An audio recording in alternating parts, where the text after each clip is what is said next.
Subscribe to this YouTube channel by clicking the subscription button below. For future webinars and online short courses, please visit our website at australianwaterschool.com.au. It's great to welcome you to this Water School webinar brought to you by iSwarm. We're delighted to have you all join us. Today we're going to be discussing the modelling of structures in water courses presented by Craig Price and Chris Goodell. My name is Trevor Pillar. I'm the National Partnerships Manager here at iSwarm and the webinar chair. This webinar series brings you the thought leaders working in the global water sector, and it's great to have so many join so early. Once again, wonderful global spread of attendees. You can see there on the screen right now.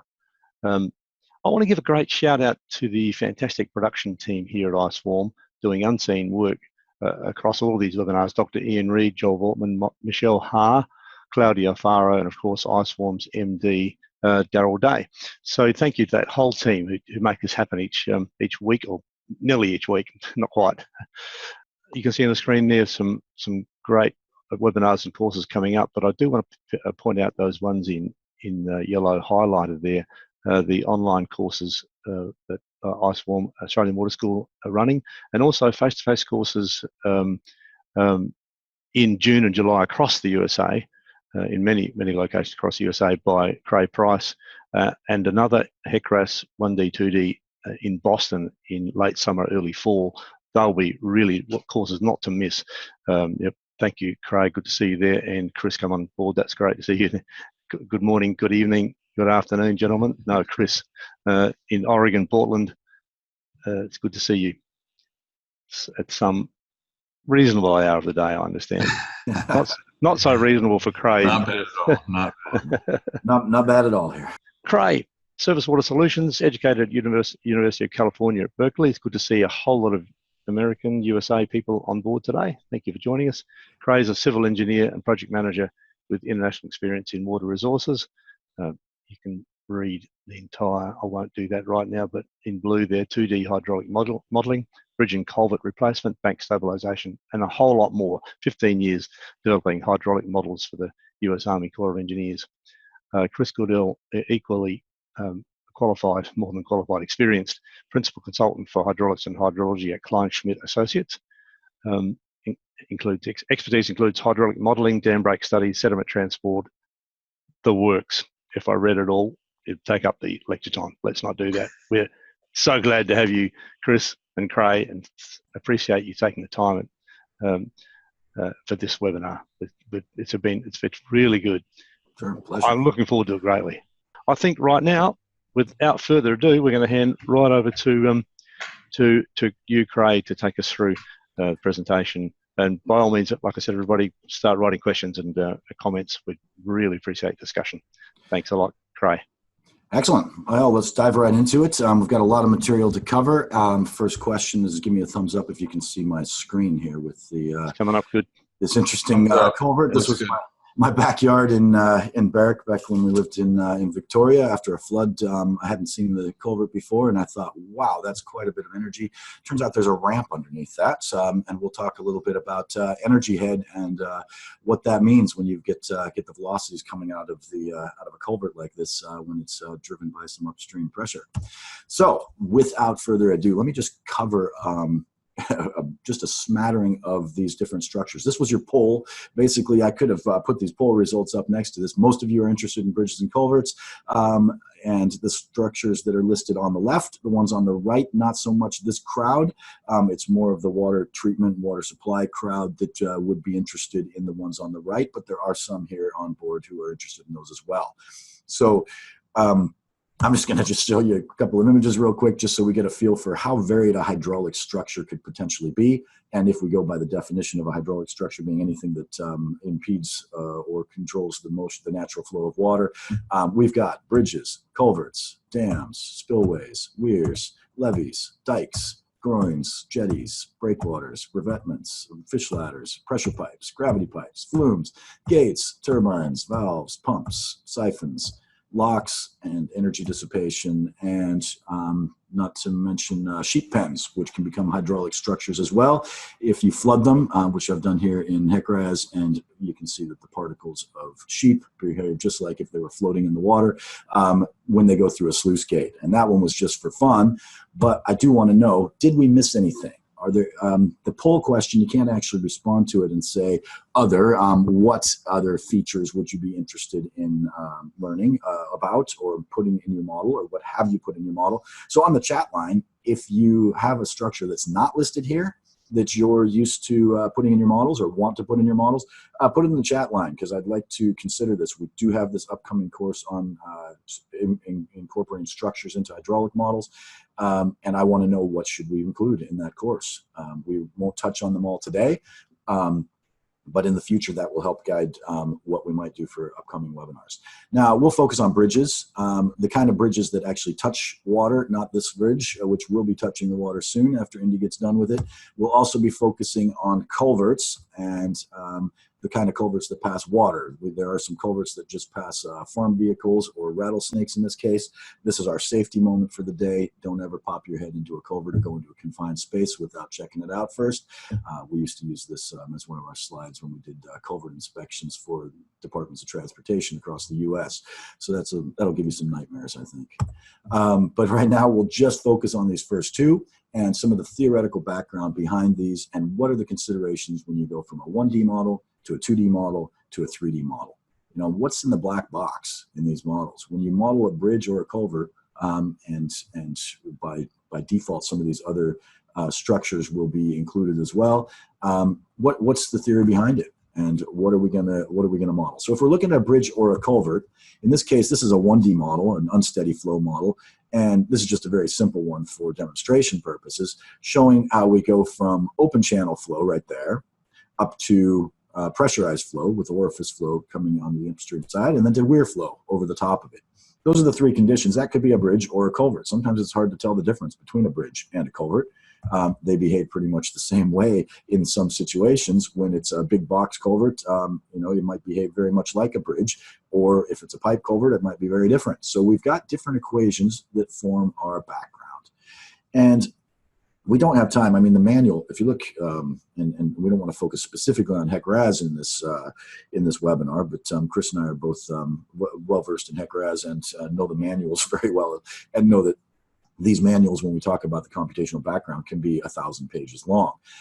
So what I'm going to do here is just highlight a couple of items that form the background of our computational methods. This is one of the weir equations. There are submerged weir equations and some other ones that are a little more complex. And it's very basic. If you know the L and you know the H, you can very easily raise it to the 3/2 power and get yourself a discharge, a Q, if you know the C. And that's always the challenge. What is the C? And the reason we can measure something on a weir and determine the flow relationship based on the geometry is because we've got a supercritical reach here, and it goes through critical depth, which makes things very easy to predict.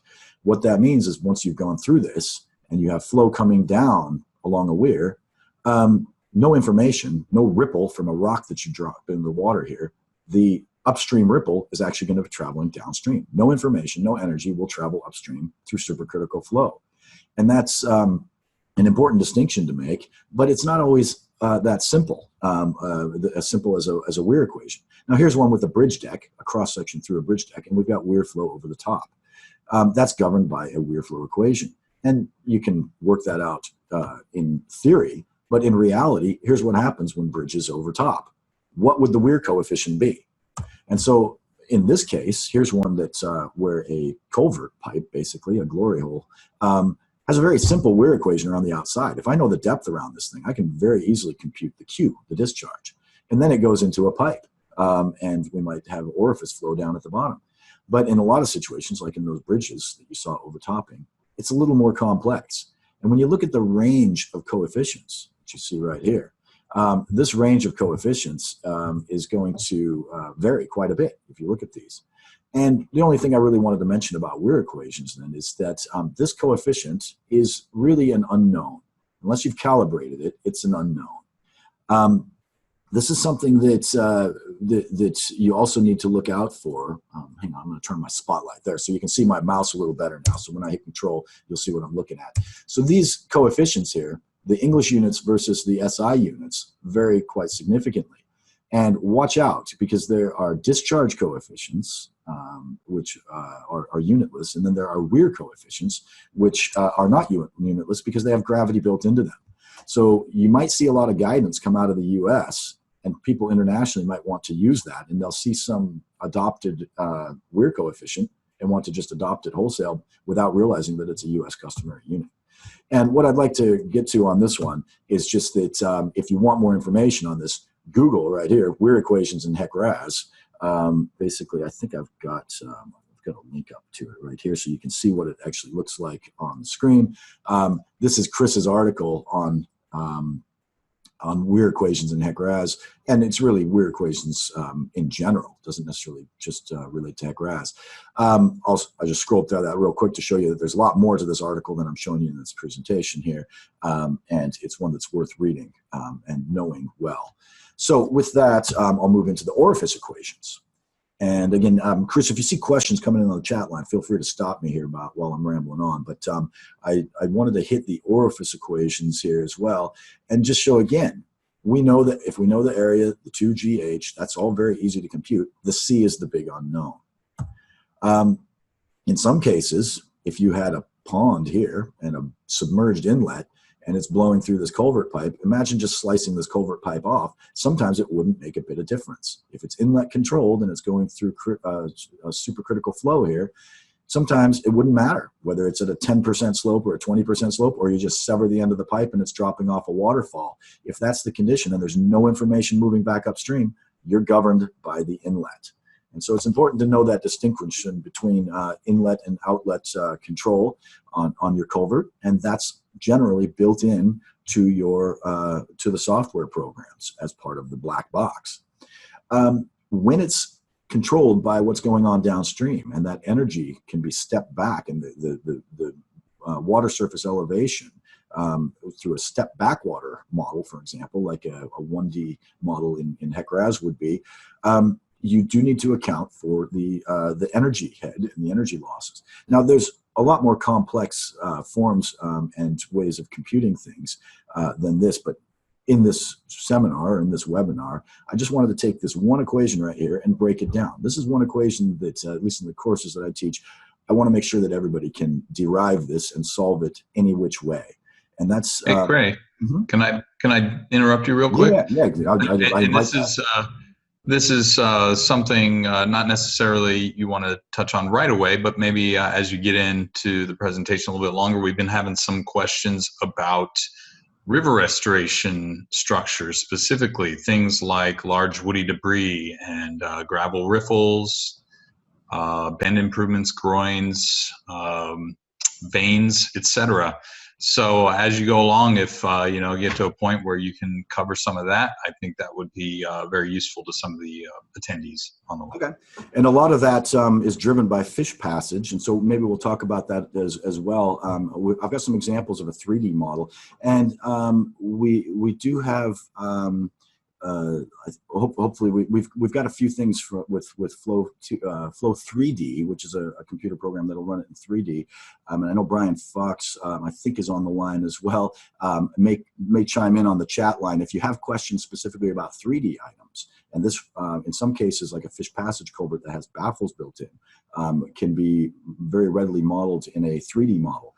We'll decide whether to have a future webinar focusing on 3D based on your input at the end of this presentation. So I do invite you to put in the chat line what other structures you're interested in, and fish passage and river restoration is a big one.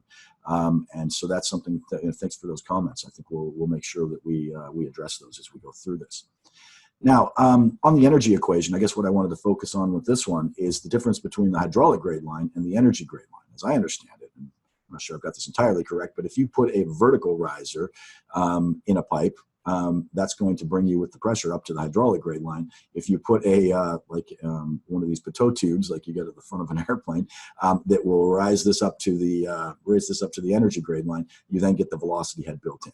V squared over 2G is what I want to focus on, because that's something that we need to be able to readily compute back and forth. We need to be able to take an elevation, like this 10 meters here, and convert it into a potential velocity, drop its energy like you would with a bowling ball here. If this bowling ball rolls down this ramp and it has potential energy here. It'll have kinetic energy here. It'll rise back up again, have potential energy, and it'll go back and forth like a pendulum.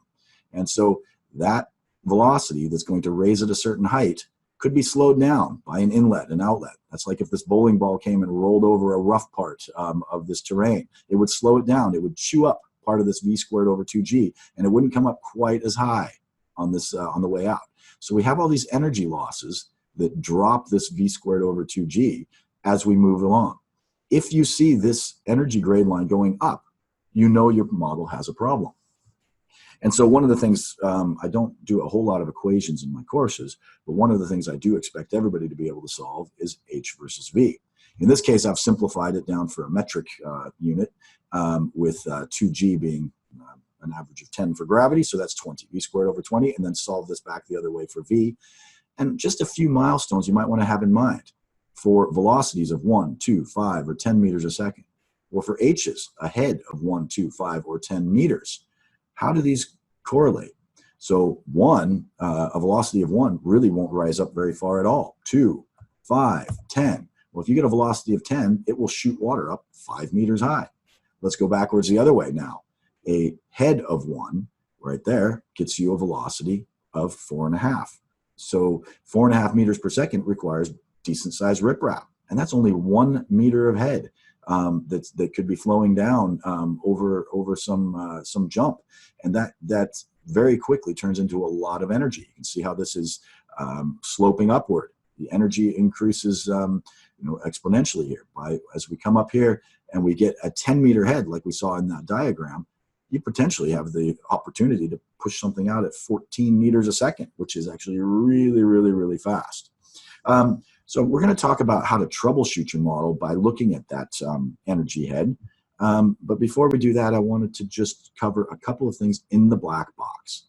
And I'm going to go through a couple of slides that have a whole lot of information on them. Now, we've talked a little bit about HEC models. And what does the H stand for? This will be a poll question for you. What does the H stand for in HEC? Is it hydrology? Is it hydraulics? What is it? And the answer is both.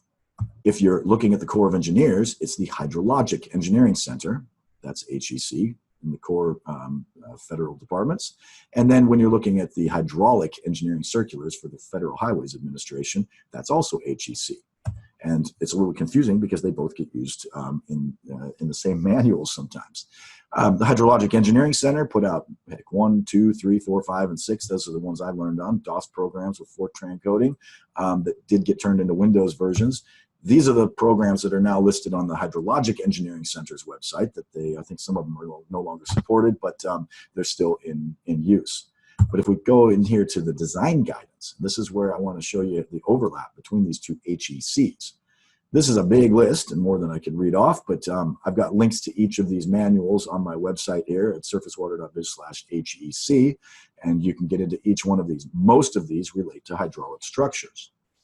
The ones I want to focus on, though, are not necessarily the hydraulic engineering circulars, but these ones right here, which are the hydraulic design series.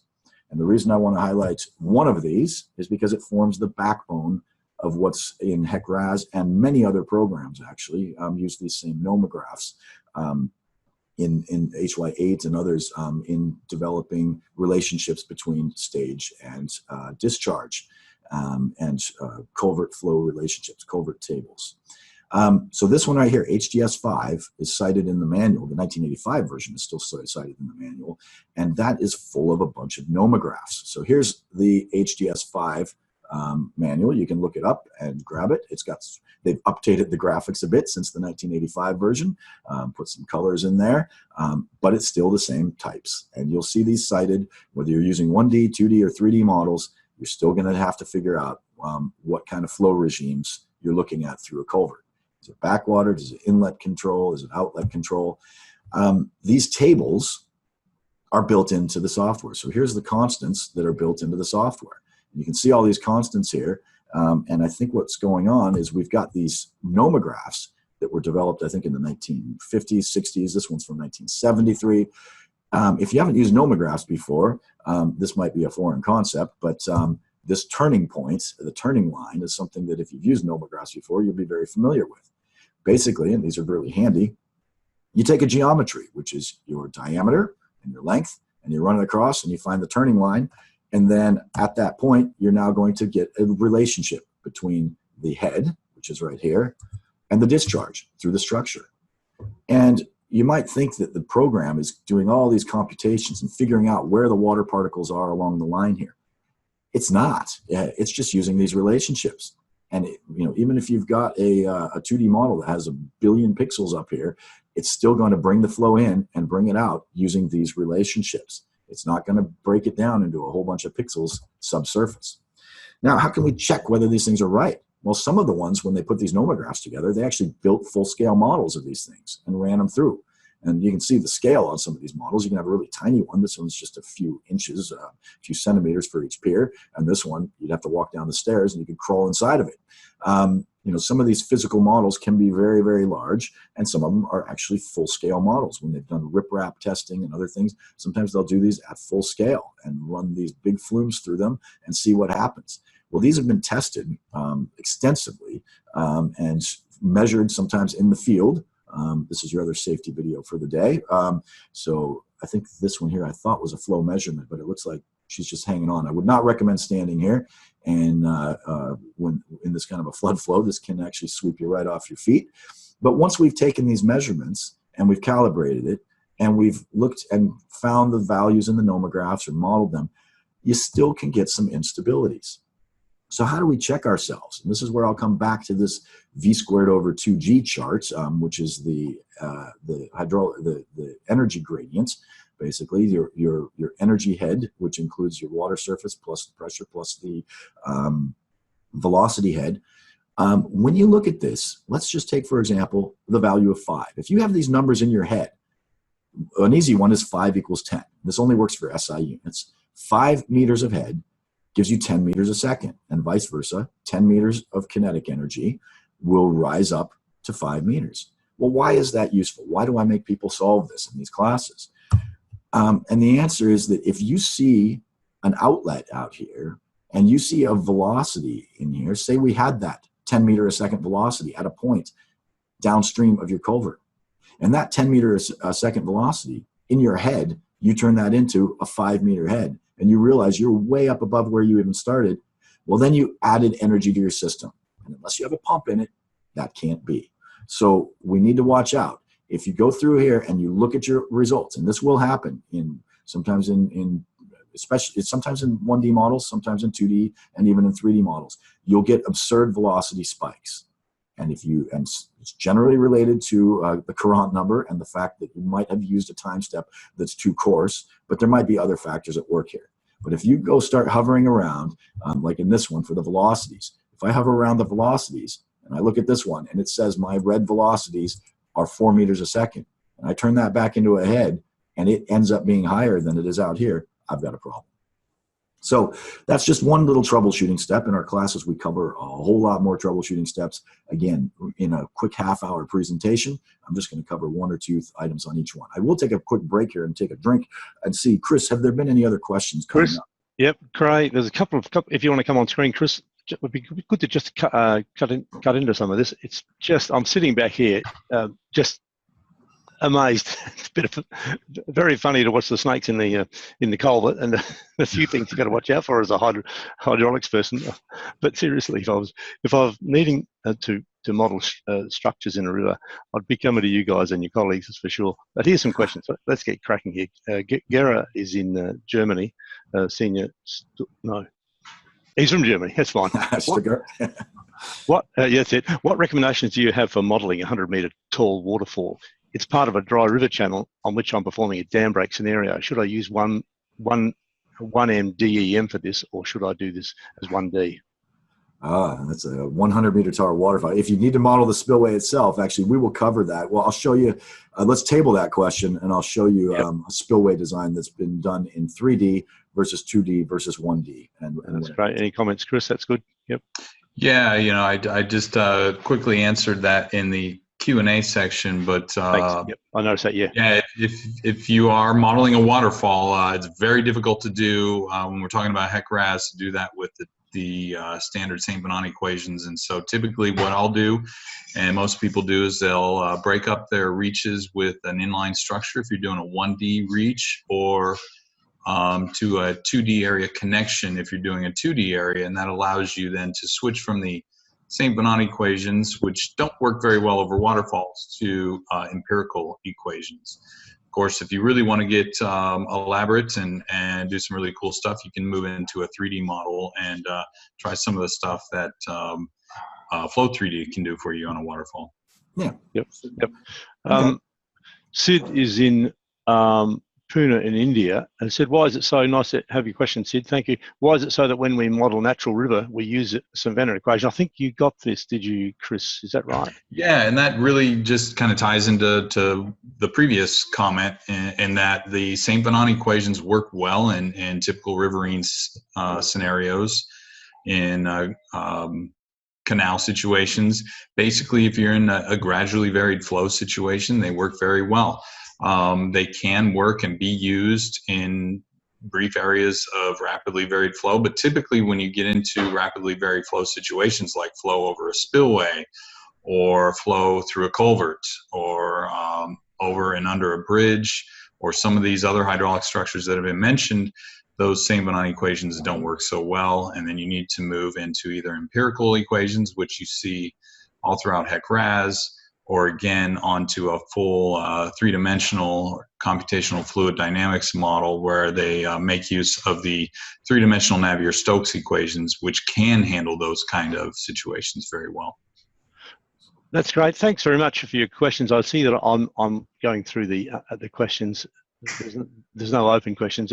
If you've got the Q&A open, you'll see there's a lot of answered questions there. If you want to see what Chris has been saying in the conversation between Chris and the people raising these questions, then go to that answered column. You'll see it all there. So I won't go through those all again. Thanks, Mubashar in Pakistan, for your conversation there with Chris. That's been great. Any other comments? And we'll get straight back to Craig. Any comments, Chris? All good. Yeah, keep the questions coming. I'll be monitoring them and trying to answer them as I can while Craig goes through his presentation. Much appreciated. Thank you very much for that. Over to you, Craig. Yeah, thanks. No, I'd just like to break it up a little bit, so avoid the monotony of just a single voice. So no, thanks for those questions. We definitely not monotonous. Not with those flow diagrams and that. All right. Well, this is where we get into a little bit of the modeling assumptions and limitations, a bit into the theory.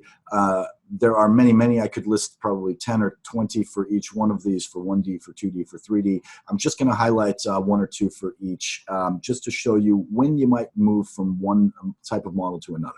Now, a 1D model is going to assume there's two things where you're playing God basically with your delineation. When you delineate a cross section in a 1D model, you are telling nature to force the water surface to be absolutely flat to the millimeter across that cross section line, and you are forcing the flow to be perpendicular to that section line.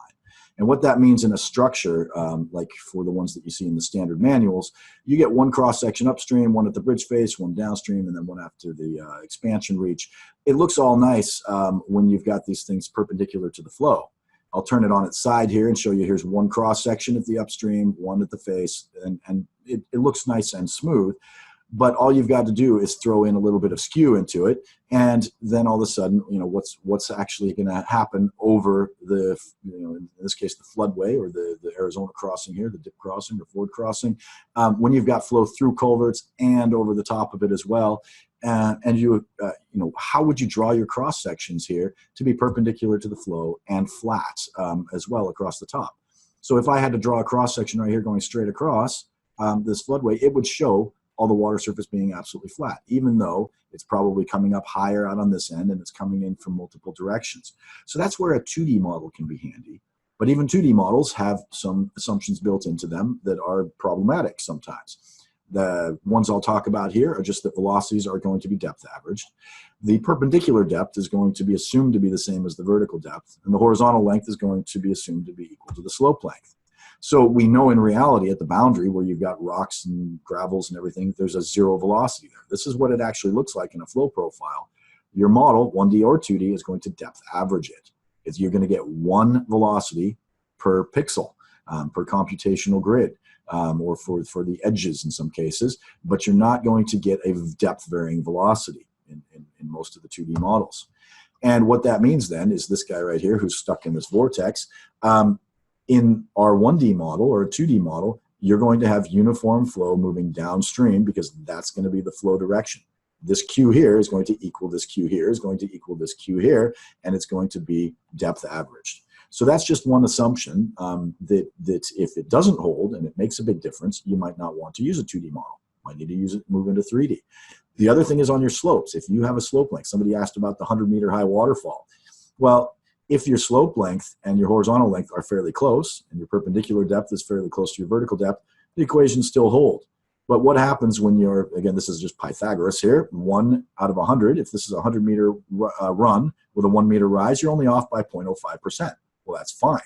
Obviously, if you go down a very steep bank, like your 100-meter waterfall, now all of a sudden you've ordered, say, a culvert or concrete that is supposed to be 100 meters long when you look at it in plan view, and you're 40% off. That's not okay. So where's the sweet spot? Some people take it around here at a 20% or a 10% slope because you've only got 0.5% error. If I got 0.5%, my answer's within 0.5%, I'm glad.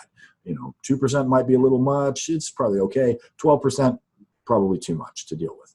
So again, as these things start breaking apart, you do have other factors involved, such as error entrainment and the fact that when you might have, the steeper you get, the more that vertical variation comes into play and has a big effect. And that comes back to that first assumption.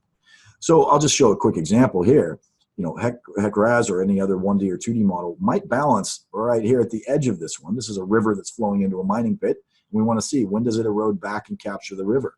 If I want to look at the hydraulics of what's going on along this slope right here, that's probably too steep for the model to deal with, even though it will compute correctly a weir equation up here and show me how much discharge is moving from here down into the lake, and it will balance just fine and show me the stage volume relationship of the lake itself. This area right there should probably not be modeled in 2D or 1D. If you want to get that nailed down, you might need to take it into 3D. A couple of things, and I'll skip through these a bit quickly to kind of move ahead with time. Coefficients in a 3D model. I told you they're unknown sometimes, and you have to guess at them. And sometimes they vary with flow. But these coefficients in a 3D model can sometimes be back calculated, meaning that the drag coefficient or other coefficients that you might be putting in your model, you just put the geometry in, and the model can actually compute these. And again, if you're interested in this kind of a thing, we'd be interested in your poll results at the end. We might have a dedicated session related to 3D models towards later on in the year. I will show you right now, Brian Fox, who I think is on the call here, has an awesome webinar on complex culvert hydraulics in 3D. I'd encourage you all to watch this one. It's a great webinar. It's free. And he goes through some of these examples then of these energy structures. And again, talk about your waterfall here, 100-meter waterfall. It could probably handle it just fine. He even does the glory hole like I showed on Lake Berryessa there. And some of the culvert hydraulics, again, coming through a culvert and overland flow at the same time. Complex culverts that you couldn't put into some of these other 1D and 2D models where they can only have a single slope, single outlet, single inlet. You can put all sorts of different configurations in and see what's going on. So I'm really excited about that. The problem is time. That's the limitation. It's got a lot of flexibility. I was just talking to somebody a CFD modeler, who said he modeled something that had a simulation time of 1/10,000th of a second, and it took 4 hours on their supercomputer to run. And it was a gun silencer, and in that instance, that the sound broke the sound barrier. That was the 1/10,000th of the second they had to run. It was running at 1 to 1,000,000 real-time ratio. Well, I've got people who have asked me to model 10,000 years of landform erosion for mine closure planning. And I've got floodplains that are maybe 200 square kilometers. And if I tried to take that same resolution in a 3D model and take my 10,000 year scenario, I'd have a runtime. I've computed this because I'm a nerd. Back to when the universe goes back to a singularity by the time I have results. So that's really what it comes down to, is trading off computational time and computational intensity for what you actually need. And sometimes you don't need that much accuracy. In this one, I was going to step through this one. I think in the interest of time, I'll skip this. This is in our course. This is one of the ones that we set up in our course on structures, hydraulic structures, coming up in a couple weeks' time.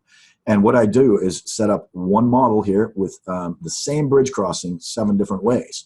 Once as a bridge, once as a culvert, Once is a 1D, 2D model where you have 2D coming into a 1D reach and then back to a 2D. Once is a full 2D. Then we've got 2D with it built into the terrain models, and 2D where just the bridge piers are built in, where you don't have overtopping flows.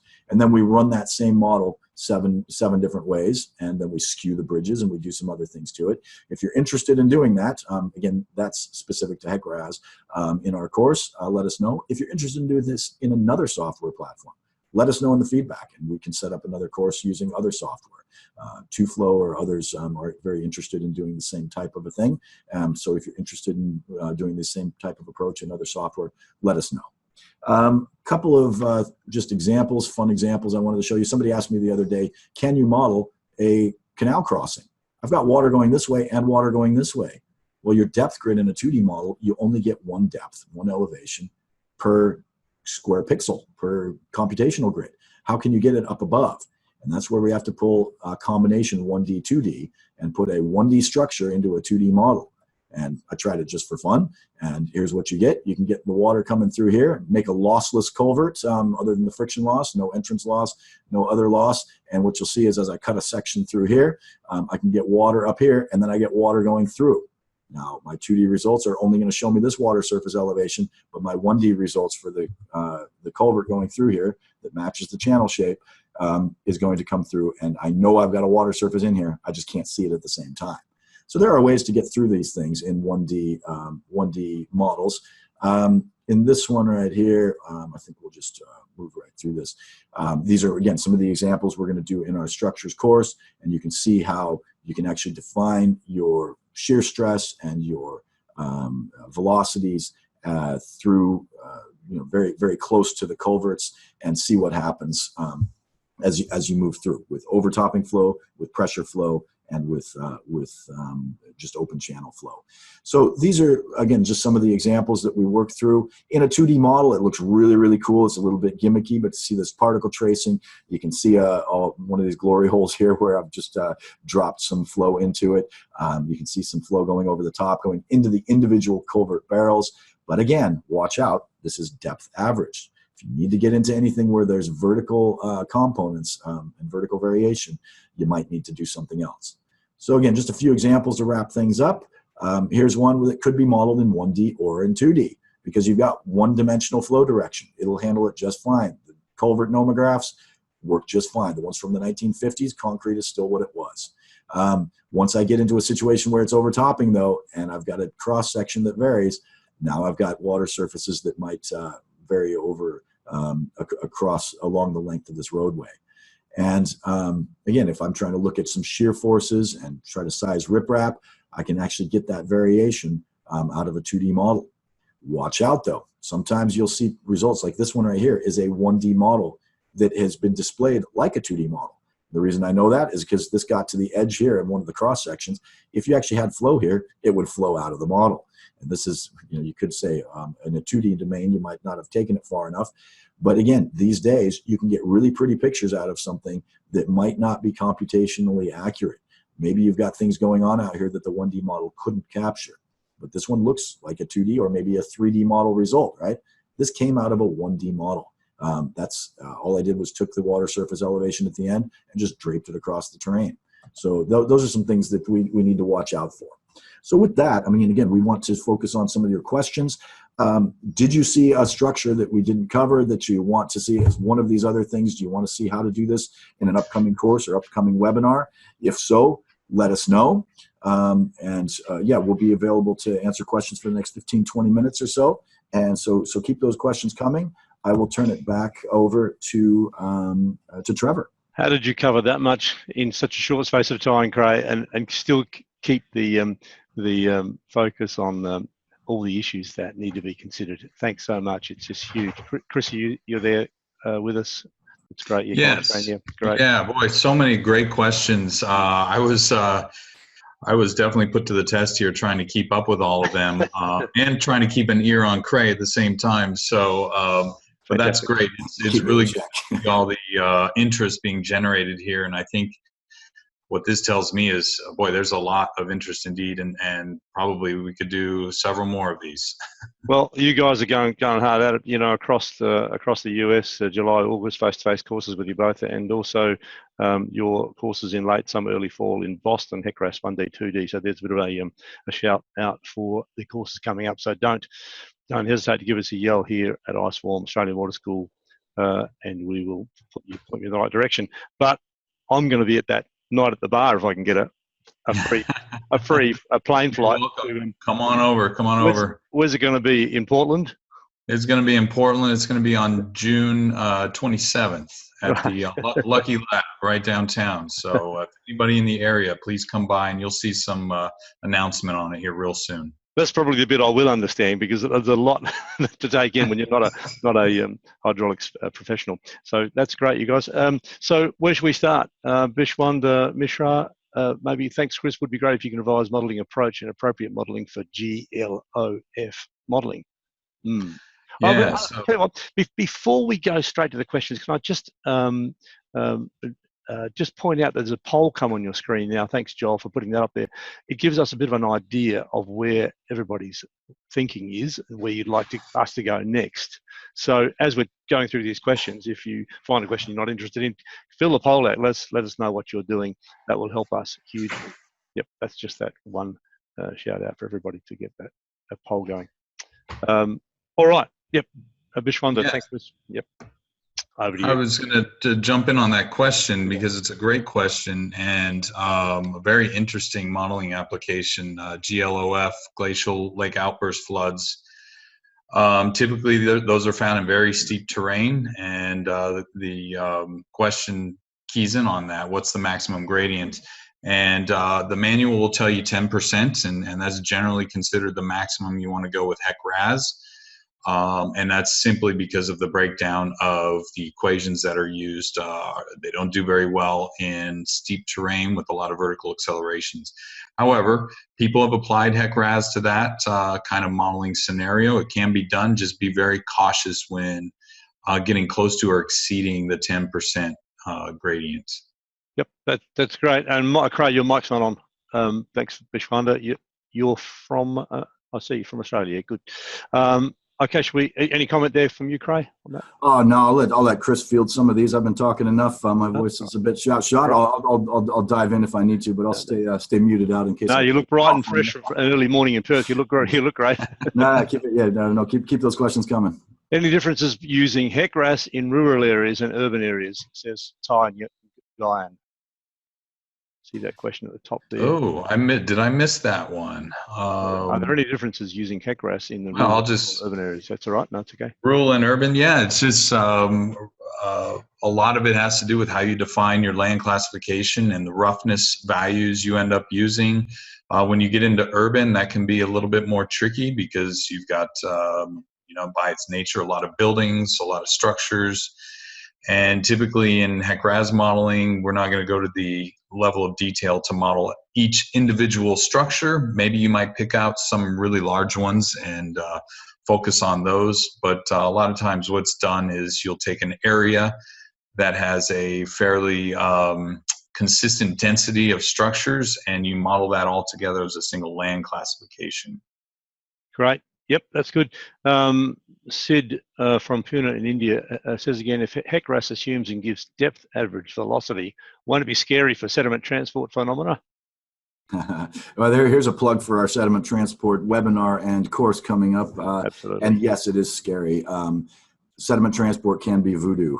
It can be, you can get it to give you whatever answers you want, but it can be useful. If you got it calibrated, if you've got enough background data, you can get some useful information out of it. Now, mobile boundaries, this is something where I think somebody was asking the question about river restoration structures and groins and things that collect sediment.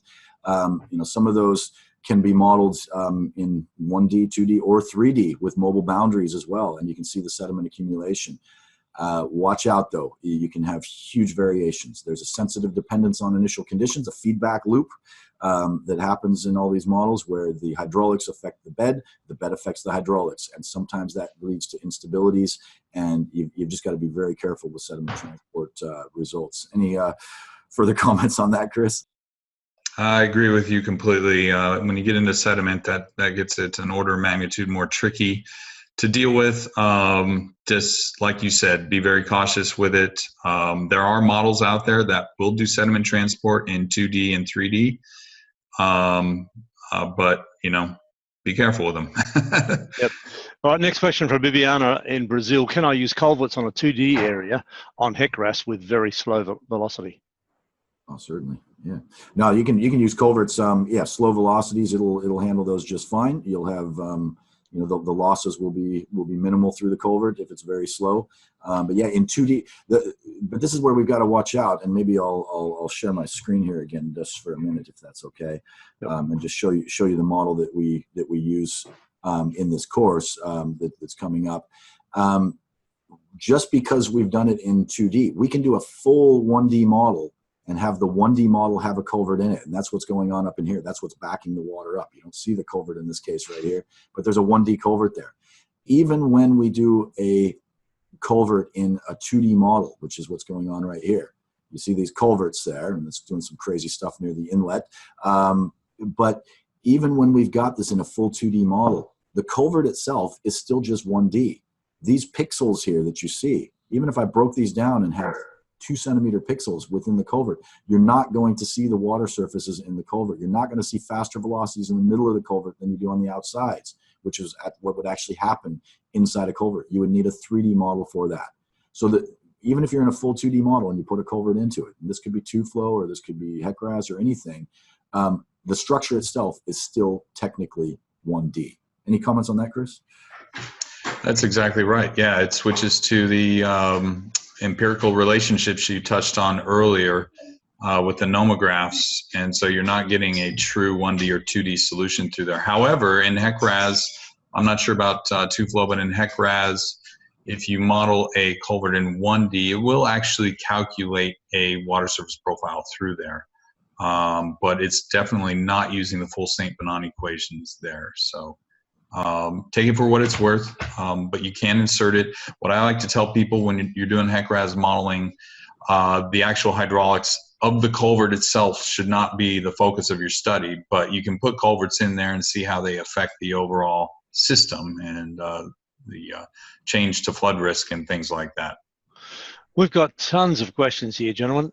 Where to go next is the problem. I would advise everyone, if you see a question that you think you really want an answer to, hit the upvote so we can prioritise these questions. I don't know where to start. We got about 9 minutes left. Let's just go from the top here. Mubashar in Pakistan. Craig, the slide which you've shown, which shows water flow above a natural drain, on which model did you model that, or is that answered already? Maybe answer. Oh yeah, no, that's the one where we had 2 different water levels. That was just for fun. Somebody asked me, can HEC-RAS do this? And so I said, sure. And I just put a couple cross sections together and showed that it can be done. I've never been asked to do it, but there was somebody in New Zealand who wanted to do an aqueduct, one water going over the other, and asked the question. So that one was just for fun, but it can be done. But I would want to. There's one question here then that I might have Chris look at as well, because I think this is one that's going to come up more and more.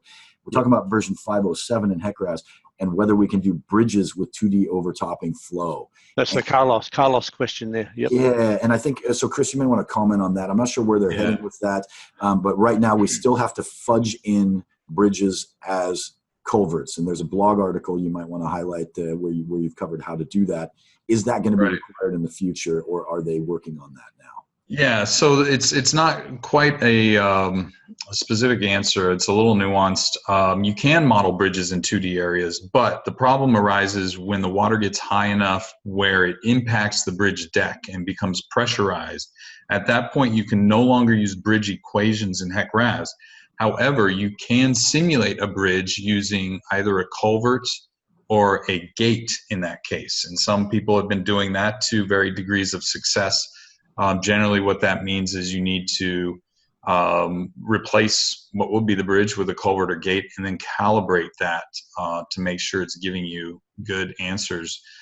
Some people have actually inserted small 1D reaches inside of 2D areas and try to model overtopping or pressurized bridges that way. But in 507, it still does not have overtopping and pressurized equations built in for bridges. I'm hoping that they're going to figure out how to do that in a future version here real soon. I can't tell you if where they are with that, if that's going to happen soon or not. We can just hope. Great. No, thanks a lot for your questions, and thanks also everybody for upvoting. So we've now got the questions at the top that we really want to see answered. Rain from the Philippines has asked, I've got several HEC-RAS models. Many times I get stuck. Where can I send questions for reference? So maybe. Well, there's this is a good place to come. We can talk about things here, but we are limited to the time constraint. And as you can see, if you're looking at the questions here, there's so many really good questions here. Hard to get to them all in this setting. But you can visit CRA's website, surfacewater.biz. You can come to my website, which is therassolution.com. That's a great place to start. There's social media out there that you can go to. Facebook has a HEC-RAS page. LinkedIn has a HEC-RAS page. Both of those are widely used and they both have a lot of contributions from others, not just Cray and myself. Yep, that sounds good. All right. We want to start sharing this poll that we've just done. Thanks, Joel. And thanks everybody for answering that poll question. Do you want to have a look at that now, Chris? Yeah, that's interesting. Okay, well, good. Some interest in the hydraulic structures. That's for sure. Interesting, 50% in sediment transport. I thought sediment transport would have been a very specialized field that not too many were into, but that might, we'll see. We'll do a dedicated webinar next time around on sediment transport and see if we get enough interest. But hydraulic structures, yes, 75%. Well, if you came to this call, I'm assuming that's what you were interested in. I would have expected that, and almost everybody wants it online. If we could do face-to-face for everybody, that'd be awesome. We'd love to have face-to-face, but online has become more and more the 74%. Communication. So, Chris, anything surprise you there? Yeah, I too was surprised at the interest in sediment transport, but that just highlights, how sophisticated modeling is getting and the demands out there for it. Yeah, and that doesn't surprise me about online correspondence. I think that's becoming a much more realistic and viable way to share information. Yep. Yeah. And then looking at the other software, yeah, I mean, we can talk to Bill Syme with TwoFlow and see that, 40% of the people want a course in that. That's great. Jimmy O'Brien there at Flow 2D, that's some interest as well. Yep. Flow 3D, Brian, if you're still on, looks like you've got a few interested in that as well. So maybe we can move into some have a chat about that as well. Yeah. And we are, that's our plan here, is to expose these modeling software packages through webinars and short courses, and especially now having seen that online. And there is a TwoFlow webinar and training coming up later in the year. So keep looking at our Australian Water School website, ISWAM website, and the Twitter feeds from the Australian Water School. You'll hear all about it there. That's great. All right, that poll's been brilliant. Thank you, everybody, for taking part in that. It helps us hugely as we plan the future. We've got about 2 or 3 minutes left. Let's just go to the top here with Farad. Can HEC-RAS really model urban pipe drainage network? I think we answered that. It's not intended for it. It can be faked in, so let's skip that one. Yep, okay, we did that one there. And Gareth, what should I take into consideration when selecting my grid size in my 2D HEC-RAS rain on grid model? Watch our Rain on Grid webinar. Yeah, it's up on the website on YouTube. Yeah, that's it. Yeah. Australian Water School YouTube. You'll see it there. Hamed, I'm not sure if the question is right today. Is it possible to model flood in an urban area, including design street drainage pipes and pits? I think we just answered that. Plus the service model with HEC-RAS like TwoFlow. Okay. Abram, hello, can we model stepped cascade structures in HEC-RAS for NAPE flow? No, I don't know that one. Stepped cascade's got some energy dissipation in it. What do you think, Chris? Yeah, no, I wouldn't try to model that directly. When I've done step spillways in the past, you basically, you enter it in as an inline structure or 2D area connection. You give it a weir coefficient that's appropriate, and the model stops at the crest of the spillway and starts up again down at the toe, and you skip all the stairs. Those are all part of the weir equation. If you do want to get into the details of flow on the steps themselves, then you're going to want to get into some 3D CFD modeling. Can we use HEC-RAS for irrigation systems, modeling irrigation systems, says Issa? Sure, there's no pumps and pipes involved. You've done it before, haven't you, Chris? Yeah, absolutely. Irrigation systems, canals, that's what HEC-RAS is built for. Yeah, when you start getting into pumps, it gets a little bit more tricky, but there's a pump feature inside of HEC-RAS, and there's lots of ways to transfer water, store water, move water around. Just because it's an artificial system doesn't mean it can't be done in HEC-RAS. Yep. Pulak says, when to use a 1D model and when to use a 2D model. How can we decide? Ooh, we got a whole. we spent an hour in that. And the courses, we spent about an hour talking just about that. The online courses for HEC-RAS will be the way to go with that. There's a whole lot of them coming up. I haven't mentioned them in this. There's so much to talk about in this area. But you'll see on the Australian Water School website, there's a ton of HEC-RAS short courses online, 1D, 2D. So that's probably the best direction point in that one. Yeah, but I really like what Cray mentioned earlier about that, where if you know the direction of flow, or you can confidently determine or state the direction of flow, and water surface doesn't change across a transect line, then that's probably a good 1D application. But if you're uncertain about the direction of flow, you can't specify that directly, then you're probably looking at a 2D model. Thomas Liu says, how can we see the rain on grid function in HEC-RAS? I've heard about it, but haven't seen it. But a great presentation, thank you. Yeah, we do a walkthrough on that webinar, so have a look at that.